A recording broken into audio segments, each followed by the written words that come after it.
நேற்று வந்து கோயம்புத்தூர்ல நடைபயணம் மேற்கொண்ட எதிர்க்கட்சி தலைவர் எடப்பாடி பழனிசாமி என்ன சொல்லியிருக்காருன்னா, கோயில் பணத்தை எடுத்து இல்லை, அதுக்கு தெளிவாக ஈவினிங் ப்ரெஸ் மீட் பண்ணுறேன், அரைகுறையாக சொல்லிட்டு போவேணா. அது அவர் வந்து நாலேஜபிள் இல்லைன்றது இதுலேருந்து தெரியுது. வாய் புளிச்சதோ மாங்காய் புளிச்சதோன்னு போகிறாரு. தெளிவான விளக்கமான ஒரு ப்ரெஸ் மீட் நாளைக்கு பண்ணுறேன். வரலாறு தெரியாதவர், வரலாறு தெரியாதவர், வரலாற்றை அறியாதவர்.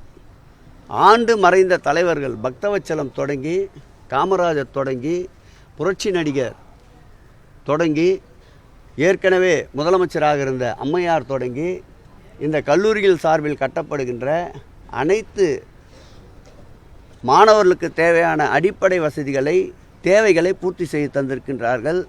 அறகுறையாக விமர்சனம் செய்யக்கூடாது.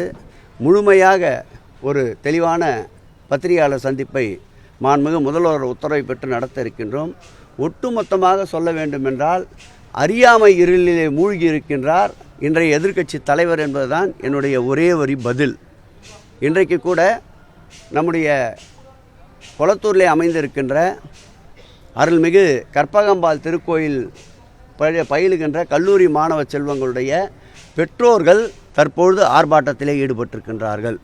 எதிர்க்கட்சி தலைவருடைய இந்த அபத்தமான பேச்சுக்கு நான் விரிவான பதிலை சொல்லுகிறேன். திமுக கூட்டணியில் தான் குழப்பம் இருக்கிறது, அதிமுக கூட்டணியில் குழப்பம் இல்லை அப்படின்னு சொல்லிட்டு எதிர்க்கட்சி தலைவர் அது ஒரு குட்டை, குழம்பிய குட்டையாக இருக்கின்றது. அந்த குழம்பிய குட்டைக்குள் அவரால் மீன் பிடிக்கவே முடியாது. இது ஒரு ஓடுகின்ற நதியாக இருக்கின்றது திராவிட முன்னேற்றக் கழகம்.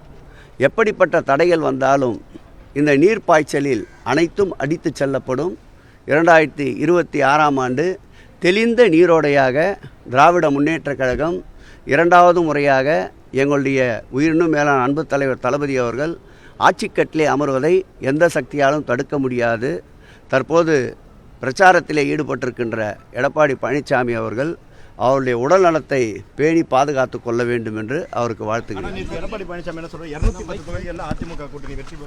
அது அவரோட கருத்து. இறுதி எஜமானர்கள் மக்கள் எங்கள் பக்கத்திலே இருக்கின்றார்கள்.